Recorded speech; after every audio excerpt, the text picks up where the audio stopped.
ulalele umsakazo Music Gavins FM Channel 33 Nobombele umkhenenezo umphefumulo lasithi khona izwi laba ngumuntu linjani kodwa ekseni kumhla ka 16 ka February 2026 isikhathi 12 minutes past 6. Oh siyabonga ekseni ukuthi sesivukile abantu abavuke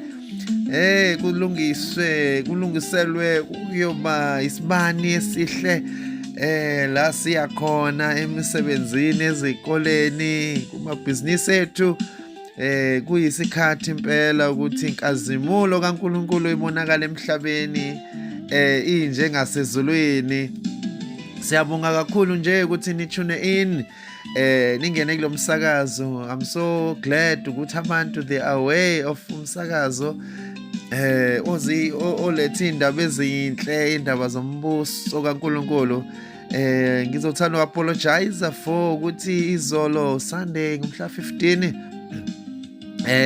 we couldn't have ama conversations ethu morning drive afternoon drive.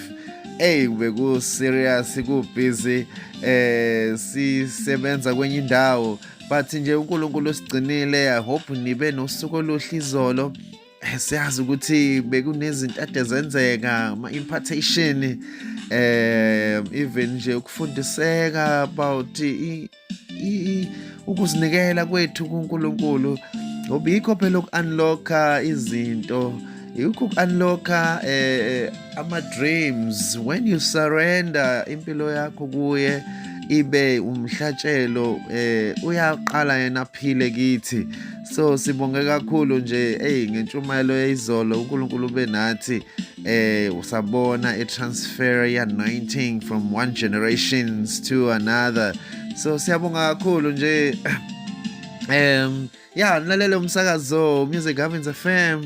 Sithi nje uNkulunkulu akabe nani njengoba siqhubeka nezindaba zethu, anipha amandla, nivule amehlo, asivule nathi amehlo kamoya kuba sibone ukuthi wenzani kulesi sikhathi, ngoba kuhle ukuthi uhambe ngesikhathi, izinto uzihambe understand isikhathi neseason usikuyo manje, so that uzokwazi ne-language kuyifunda. Siyazi phela ukuthi sonke isikhathi sine-language abakwazi ukizwa baba impilo yabo iya imova nayo isikhathi because sisupportwa uNkulunkulu osidalile wasedala lesikhathi esikuso manje.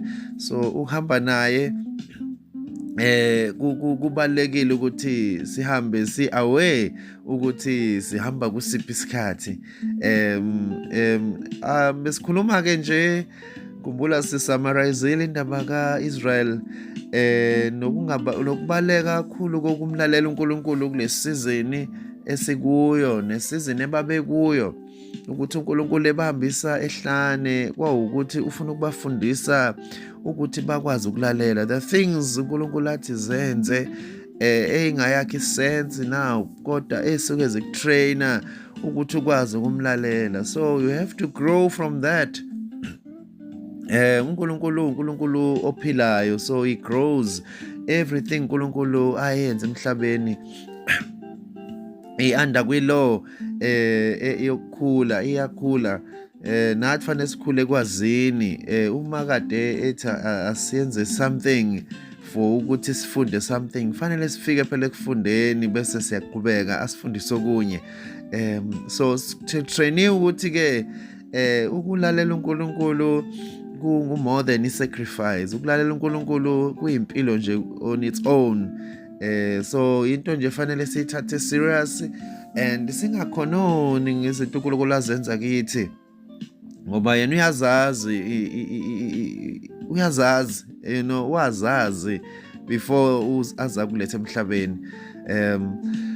But ke ngifuna ke sibuke nalana ke manje ukuthi uNkulunkulu wagcina ethi kubantwana Israeli uthi lapha ku verse 14 uthi ngiyakubashaya ngesifo ngibaphuce ifa ngikwenze isizwe esikhulu esinamandla kunabo. Shuthi athi uzokwenza another nation out of them.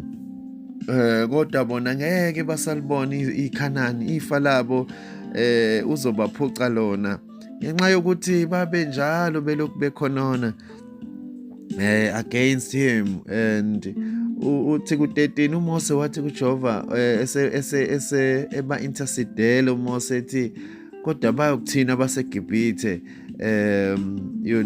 so but uNkulunkulu wathi-ke nokulungile ngizobaxolela kodwa-ke engineshowayo ukuthi ngeke ngisabafaka ezweni lesithembiso. Ukuthi into esingafanele si-inherithe kulesikhathi samanje, because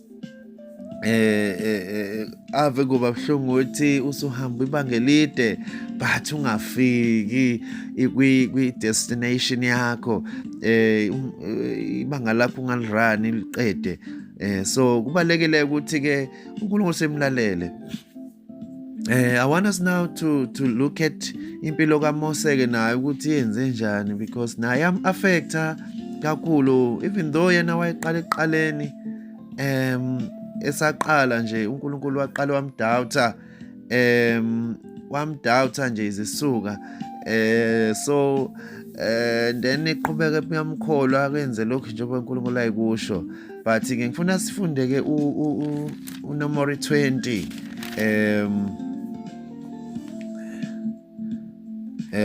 from verse 20 ukhuluma ngokuthi ukufa kuka Miriam.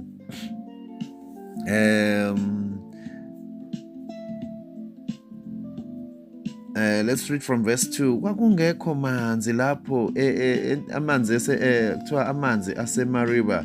Uthi kwakungekho manzi lapho kuyo inhlangano. Mabahlanganyela oMose no-Aroni, abantu balwa noMose bakhuluma bathi sengathi ngasafa ekufeni kwabafowethu phambi kukaJehova. Niletheleni ibandla likaJehova kuleli hlane ukuze sifele lapha thina nezinkomo zethu na. Madoda yabona ucomplain ukuthi uzuthi uyibiza ngebandla likaJehova, kodwa kube kuyena obaholile, so abasakwazi noku-identifya uNkulunkulu kulesimo abakuso.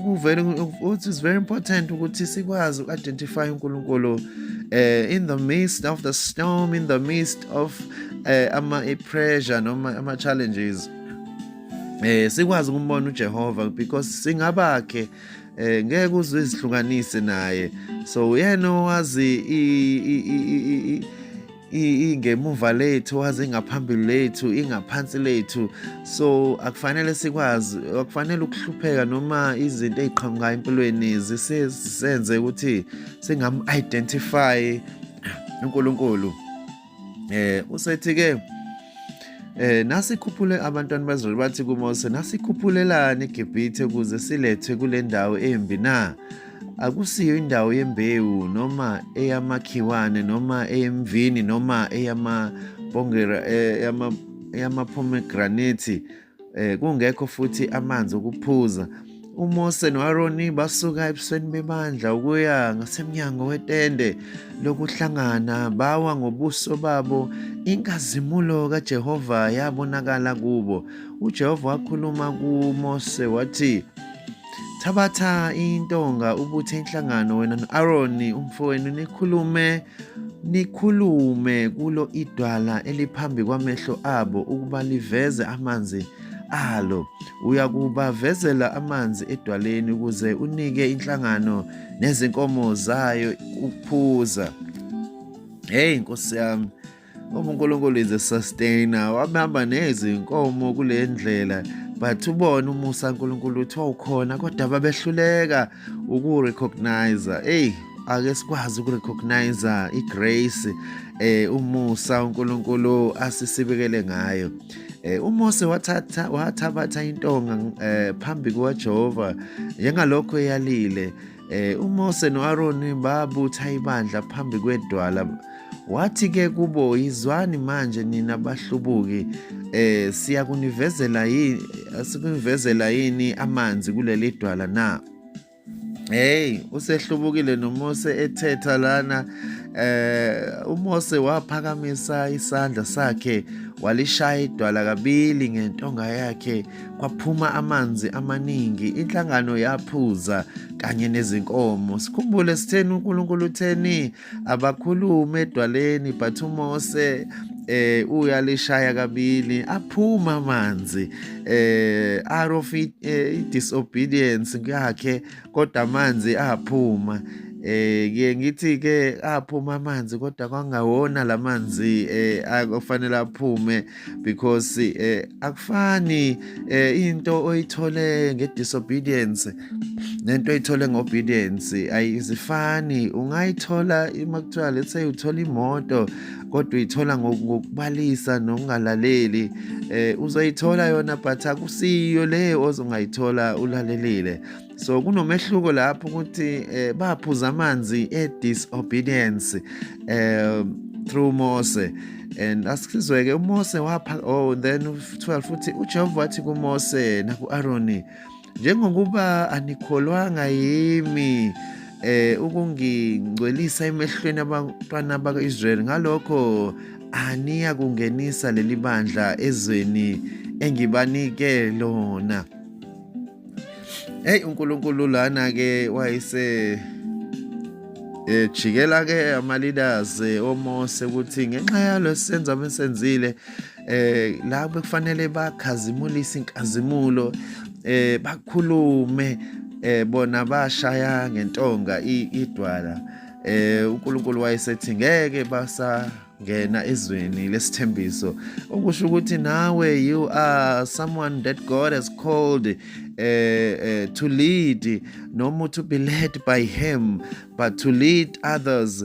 So but-ke uma sizomngabaza uNkulunkulu, izwi lakhe lizoqhubeka, kodwa wena ngeke usal-enjoya kulelizwe uNkulunkulu akwabele lona. So it's very important, into engifuna siyibheke kakhulu ilokhu ukuthi uNkulunkulu akana favoritism, akanayo favorite. Uyena odecidayo nje ukuthi enzeni. So thina nje kakhulu into efanele sifunde ngale story ukulalela uNkulunkulu nokumkholwa njengabantwana, sazi ukuthi uyazi ukuthi wenzani. Ilokho nje kwanamhlanje kuseni kwi-Morning Drive, lalela umsakazo Music Gavins FM Channel 33 noBombele umkenenezo umphefumulo, la sithi khona izwi laba ngumuntu. Ake sibe abantu abalilalelayo iphimbo likaNkulunkulu, ngoba izwi lifake kuwe linephimbo, liyakhuluma, so liyalalelwa. Yilokho nje sikushoyo ukuze sikwazi ukuthi leli izwi uNkulunkulu asinike lona sihambe kulo, sinqobe, ngoba sizonqoba ngama-instructions avela kuye. Futhi singawarobhi, futhi singanezeli kuwo, senze njengoba eshilo yena. uNkulunkulu anibusise nje, anigcine, siyabonga kakhulu. Sizobonana kwi-afternoon drive. God bless you. Umsakazo Mushasha Music Gavins FM.